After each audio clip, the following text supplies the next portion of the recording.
Good morning students. आज हम आपकी पढ़े हुए पाठ हिमालय की बेटियां का पुनः कथन करेंगे यानी दोहराई करेंगे और इसे फिर से एक बार इसके मुख्य बिंदुओं को याद करेंगे, स्मरण करने का प्रयास करेंगे और कुछ विशेष जानकारी जो ध्यान रखने योग्य बातें हैं उन पर चर्चा करेंगे। हिमालय की बेटियां जो कहानी है, जब हमने ये निबंध पढ़ा था तो किस प्रकार से जो नागार्जुन है यानी जो लेखक हैं इस निबंध के, उन्होंने किसे केंद्र में रखकर ये कहानी लिखा था।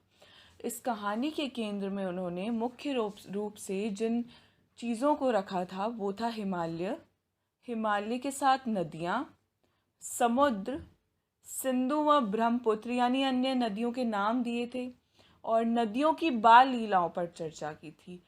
नदियों को माता के स्वरूप में ना बताकर हमें हमारे सामने नदियों की बाल लीलाओं के माध्यम से उन्हें बेटियों व पुत्रियों या प्रेयसी के रूप में उन्होंने दर्शाया है। नागार्जुन ने इस कहानी के केंद्र में जब इन चीज़ों को रखा है तो वो हिमालय को ससुर के रूप में स्थान देते हैं, नदियों को उनकी बेटियां यानी हिमालय की बेटियां, और जो समुद्र है जिसमें जो हिमालय से निकलती हैं नदियां वो किस प्रकार से समुद्र में जाकर मिल जाती हैं और समतल मैदानों में आते ही वो कैसे फैल जाती हैं और वहाँ स्थान ले लेती हैं। उसको तो समुद्र को वो कौन सा प्रतीक मान लेते हैं? एक दामाद का। वो कहते हैं हिमालय ससुर है, नदियाँ बेटियाँ हैं और जो समुद्र है वो दामाद है। यानी हिमालय जो है वो अपनी नदियों को, अपनी बेटियों को पालता है अपने वृक्ष पर या वृक्षों के साथ, अपने घने जंगलों में जो हिमालय पर्वतों पर है वहाँ पर उसके साथ वहाँ पर रास्ता देता है, उन्हें रहने का स्थान देता है। और जब वो बड़ी हो जाती हैं, वो पतली पतली होकर वहाँ से निकलती हैं और जैसे जैसे वो बड़ी होती जाती हैं वो समुद्र में जाकर मिलती जाती हैं। इसके साथ ही इस कहानी के केंद्र में जब जो नागार्जुन है वो बताते हैं कि जो सिंधु और ब्रह्मपुत्र नदी है उन्हें तो वो नदी मानते ही नहीं है। वो मानते हैं कि जब हिमालय के जो पर्वत हैं वो किस प्रकार पिघलते हैं, उनकी बूंद बूंद जब मिलती है तो उनसे यह नदियों का निर्माण होता है। यानी कौन सी नदियों का? सिंधु और ब्रह्मपुत्र नदियों का। तो जब वो एक एक बूंद कर कर मिलती हैं तब ये नदियाँ जो हैं वो नदियों का स्वरूप लेकर आगे सागर में बह जाती हैं, मिल जाती हैं, सम्मिलित हो जाती हैं।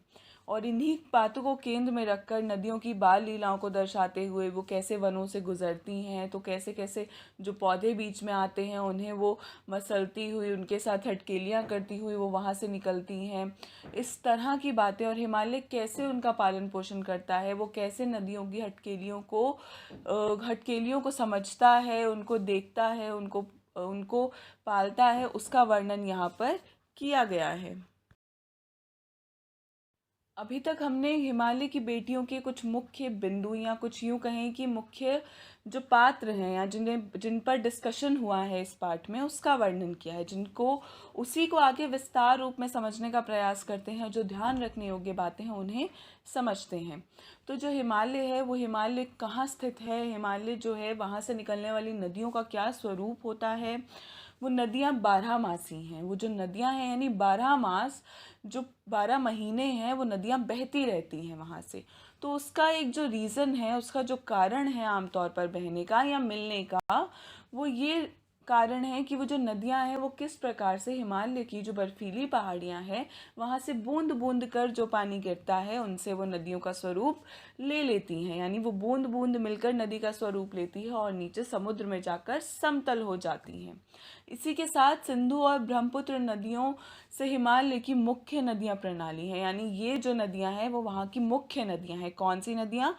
सिंधु और ब्रह्मपुत्र, गंगा आदि भी। तिब्बत के मानसरोवर के निकट इसका स्थल है। तो तिब्बत जो नॉर्थ ईस्ट है, हमारा इलाका है हमारे भारत देश का, वहाँ की जो नदियाँ हैं वहाँ पर तिब्बत में मानसरोवर के जो पर्वत हैं, बड़ी बड़ी ऊंची पहाड़ हैं, जो बर्फीले पहाड़ हैं, वहाँ पर ये नदियाँ स्थान लेती हैं। नागार्जुन ने नदियों को किन किन रूपों में दर्शाया है? जैसा हमने पढ़ा, उन्हें बेटी कहा है, तो कहीं बहन कहा है, तो कहीं प्रेयसी कहा है। प्रेयसी यानी प्रेमिका के रूप में। तो तो नदियों को लोग हम आम तौर पर आपने देखा है कि हम नदियों को माता के स्वरूप में जानते हैं। काका कालेलकर ने भी उन्हें माता के रूप में ही स्वीकारा है। लेकिन जो नागा अर्जुन है वो नदियों को बेटी, प्रेयसी और बहन के रूप में देखते हैं। वो समझते हैं कि एक माता होने से पहले जो नदियां हैं वो बेटी हैं, बेटी का स्वरूप, जो स्त्री है वो बेटी का स्वरूप धारण करती है। यहाँ पर जब वो हिमालय को दामाद और समुद्र को, हिमालय को पिता और समुद्र को किस प्रकार वो दामाद कहते हैं और नदियों को बेटियां, तो वो इन सब चीज़ों का मानवीयकरण कर देते हैं, यानी मानव के स्वरूप में दर्शा देते हैं। हिमालय की यात्रा में लेखक ने हिमालय के जो अनुपम छटा को देखा है, वैसी छटा वहाँ पर जो देखा है, वहाँ का जो सूरज किस प्रकार वहाँ से उगता है और किस प्रकार वहाँ कितना सुंदर लगता है, वहाँ की जो पहाड़ियाँ हैं जब सूरज की किरणें वहाँ पड़ती हैं, और वो जो बर्फीली पहाड़ियाँ हैं उनकी एक अलग आकृति होती है वहाँ पर, और नदियों की लीलाएं जब वो देखते हैं, वो सबसे ऊंचे पर्वत पर स्थान लेकर जब वहाँ से नीचे नदियों को जाते हुए देखते हैं, तो वो कहते हैं कि मैं जब पीछे से देखता था, यानी दूर से उन नदियों को निहारता था, तो मुझे वो नदियाँ बहुत शांत लगती थी। ये जो गंगा, ब्रह्मपुत्र, सिंधु, सतलुज, जितनी भी नदियाँ हैं ये मुझे बहुत शांत लगती थी। लेकिन जब मैंने इन्हें पास आके देखा तो मैंने इनका एक अलग ही स्वरूप देखा, जो बिल्कुल मुझे मन भावन लगा। मुझे लगा कि ये तो बिल्कुल ही अलग स्वरूप है। वो आश्चर्यचकित हो गए, हैरान हो गए, विस्मय में पड़ गए। इसी के साथ ही बर्फ से ढकी हुई पहाड़ियाँ, पेड़ पौधों से घाटियाँ, घाटियों में जो पेड़, जो वन थे या जो जंगल थे, जो देवदार के पेड़ थे, देवदार, चीड़, सरों, चिनार, ये आदि जो पेड़ हैं या जो वृक्ष हैं, छोटे छोटे पौधे हैं, उनसे जो हिमालय पर्वत है वो भरा हुआ है। तो जब नदियाँ वहाँ से निकलती थी तो वो इनसे निकलती हुई हटकेलियाँ करती हैं। हिमालय की बेटियाँ निबंध में कालिदास के मेघदूत का भी वर्णन किया है। तो किस प्रकार जब लेखक ऊपर बैठे होते हैं नागार्जुन, तो तब वहाँ पर ऊपर से पैर लटकाकर बैठते हुए वो एकदम इन नदियों पर जब चर्चा कर रहे होते हैं, वो कहते हैं ये नदियाँ तो विचार करने का विषय हैं, यानी इन पर तो बात की जानी चाहिए, इन पर तो कविताएं लिखी जानी चाहिए, ये तो बिल्कुल एक अद्भुत दृश्य है। और वो कहते हैं कि मुझे इसीलिए अब हैरानी नहीं होती कि कालिदास ने अपने मेघदूत में इतना सुंदर वर्णन किया है इन नदियों का और इन पहाड़ियों का, इन पर्वतों का जो बर्फ से ढके हुए हैं, उनका वर्णन बहुत सुंदर हुआ है कालिदास के मेघदूत काव्य में। बुजुर्ग हिमालय अपनी इन बेटियों के लिए कितना सर धुनता है। पहले लेखक को यह शांत लगती थी और बाद में एक अलग स्वरूप दिखा। तो वो कहते हैं कि किस प्रकार जो लेखक हैं, वो जो बुजुर्ग हो चुका है हिमालय, वो सदियों से अपने स्थान पर है और अपनी बेटियों को उसने अपने अंदर भीतर स्थान दे रखा है, और अपनी बेटियों की जो स्वर है या जो उनका रस है, उनकी जो हटकेलियाँ हैं, वो उन्हें किस प्रकार निहारता है और उन्हें समेट कर बैठा हुआ है। इन ये जो बातें हैं वो मुख्य रूप से इस पाठ की ध्यान रखने योग्य बातें हैं कि हिमालय पर्वत कहाँ है, हिमालय पर्वत से निकलने वाली नदियाँ किस प्रकार बनती हैं, और वो किस प्रकार जो समुद्र है वो दामाद का रूप ले लेता है, वो हटकेलियाँ करती हुई कौन कौन से पौधों के पास से या पेड़ों के पास से निकलती हैं, कौन से जंगल वो वहाँ देखे उन्होंने, वो किस प्रकार हिमालय को एक बुजुर्ग हिमालय के नाम से पर्वतराज के माध्यम से बुलाते हैं, पर्वतराज के नाम से, जो पर्वतों का राजा है। इसी के साथ कालिदास के मेघदूत का वर्णन करते हैं और कैसे वो कहते हैं कि मैंने एक नदियों का एक अलग रूप देखा। तो इसका वर्णन इसमें किया गया है। तो चलिए एक बार फिर इस पाठ का सार पढ़ लेते हैं, यानी पुनः वाचन कर लेते हैं, जिससे आप इस पाठ को पूर्ण रूप से समझ पाएँ। अगर आपको कोई डाउट भी हो या किसी भी प्रकार की शंका हो जो नहीं समझ में आए, वो आप मुझसे पूछ सकते हैं, और एक बार इस कहानी की मूल भाव को फिर से पढ़ लिया जाए।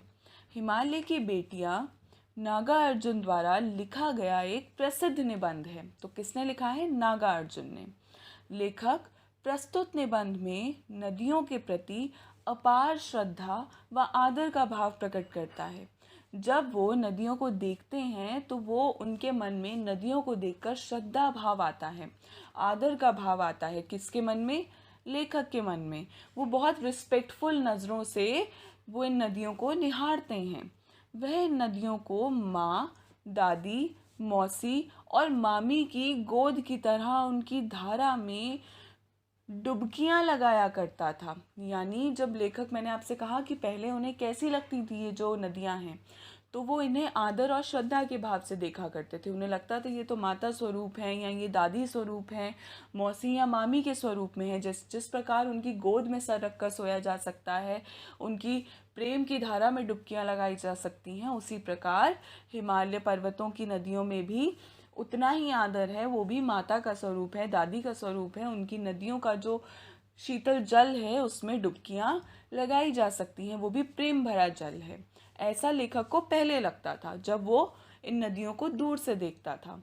वह आश्चर्य में प्रकट करता है कि कैसे दुबली पतली गंगा, यमुना, सतलुज मैदानों में उतरकर विशाल हो जाती हैं। तो अब आश्चर्य की बात क्या हुई कि जब वो देखते हैं कि हिमालय में, जो हिमालय है, पर्वत है, वो किस प्रकार वहाँ से जो नदियाँ बहती हैं, चाहे वो गंगा हो, यमुना हो, सतलुज हो, वो मैदानों में जब आती हैं, यानी सीधे स्थान पर, समतल स्थानों पर जब आ जाती हैं, तो किस प्रकार विशाल रूप धारण कर लेती हैं। क्योंकि वो ऊपर से तो पतली पतली होकर आ रही होती हैं, तो किस प्रकार नीचे आती इतना विशाल रूप धारण कर लेती हैं। तो इस बात को देखकर नागार्जुन चकित रह जाते हैं। वे अपने महान पिता के विराट प्रेम पाकर भी यदि इतना हृदय अतृप्त है, तो कौन वह होगा जो इनकी प्यास मिटा सकेगा।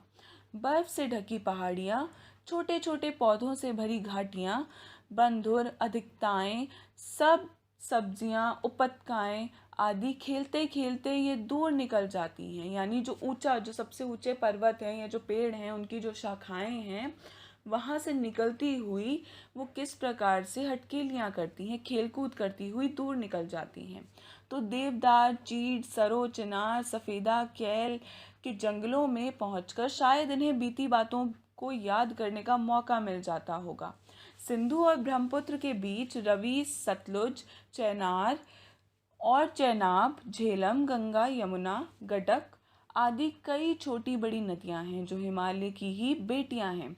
हिमालय के पिघले हुए दिल की एक बूंद न जाने कब से इकट्ठा होकर इन दो महानदियों के रूप में नदी बनकर समुद्र की ओर प्रवाहित हो रही हैं। वो कह रहे हैं हिमालय का जब जब दिल पिघलता है, तो जब हिमालय की बूंदें गिरती हैं, तो कब से, यानी वर्षों से ये नदियों का निर्माण कर रहा है हिमालय। हिमालय से निकलने वाली बूंदें इन बड़ी बड़ी नदियों का निर्माण कर रही हैं। इसके साथ ही वो कहते हैं, लेखक के ख्याल में आता है कि बूढ़े हिमालय की गोद में बच्चियां बनकर ये नदियां कैसे खेल करती हैं। यह दृश्य पहाड़ी लोगों को भले ही आकर्षित ना लगता हो। वो कहते हैं कि शायद जो वहाँ रहते हैं उन्हें आकर्षित ना लगता हो, उन्हें नहीं लगता हो कि शायद ये जो नदियाँ हैं वो कैसे हटकेलियाँ कर रही हैं, लेकिन किस प्रकार से मैं जब यहाँ आया हूँ तो मेरे लिए तो ये बहुत आश्चर्य की बात है। वो कहते हैं लेकिन लेखक को हिमालय तो ससुर और समुद्र को दामाद कहने में कोई झिझक नहीं होती। ऐसी परिस्थितियों में कालिदास ने अपने काव्य में विरही यक्ष का जो वर्णन किया है, उसमें मेघदूत में कहा गया है कि बेतवा नदी को प्रेम का प्रतिदान देने जाना है, तुम्हारी प्रेयसी तुम्हें पाकर अवश्य ही प्रसन्न होगी। तो एक जो कालिदास की पंक्तियां हैं उनका वर्णन, वो सौंदर्य का वर्णन उन नदियों के यहाँ पर करते हैं, उनके प्रेम का वर्णन यहाँ पर किया गया है। कालिदास को भी इनकी बेतवा नदी के प्रेम का प्रतिदान जो है वो बहुत अलग लगता है। वो नदियों को उसी रूप में देखते हैं। काका कालेलकर ने नदियों को लोक माता कहा है। लेखक इन नदियों को हिमालय की बेटियां कहना अधिक पसंद करता है। बहन का स्थान कितने कवियों ने इन नदियों को दिया है। लेखक का मन जब उचट जाता है तो वह तिब्बत में सतलुज के किनारे जाकर बैठ जाता है। जब वो उस जो लेखक है उसका मन उखड़ जाता है या जब वो उदास होता है तो वो इन नदियों के किनारे जाकर बैठ जाता है, तिब्बत के सतलुज के किनारे, और वहाँ बैठकर वो इन नदियों को निहारता है। पैर पसार कर दोपहर के समय पैर लटकाकर वो बैठकर इन्हें देखते रहते हैं। इसी के साथ वो कहते हैं, थोड़ी ही देर में प्रगतिशील जल से असर कर मन को तरोताज़ा कर दिया और कवि गीत गुनगुनाने लगता है। कि किस प्रकार जब उनका मन उदास होता है वो वहाँ ऊपर चल जाकर तिब्बत के पर्वतों के आसपास सतलुज के पास जाकर पैर लटका कर बैठ जाया करते हैं नदी के पास, और वहाँ जब नदी का जो पानी है उनके पैरों से होकर गुजरता है, उन्हें स्पर्श करता है, तो उनका मन प्रफुल्लित हो जाता है। सारी जो उदासी है वो ख़त्म हो जाती है। तो इसके माध्यम से हिमालय पर्वतों की सुंदरता, वहाँ की नदियों की जो चंचलता है, उसका वर्णन यहाँ इस निबंध में नागार्जुन करते हैं। तो आशा है इस पाठ का पुनः कथन करके अब आप इन चीज़ों को, इनकी मुख्य बातों को समझने में पुनः सक्षम हुए होंगे, इन्हें समझ पाएंगे और ध्यान रखने योग्य बातों को आधार बनाकर आप दिए गए असाइनमेंट को पूरा करेंगे, जो एक रिवीजन टेस्ट के रूप में होगा। धन्यवाद।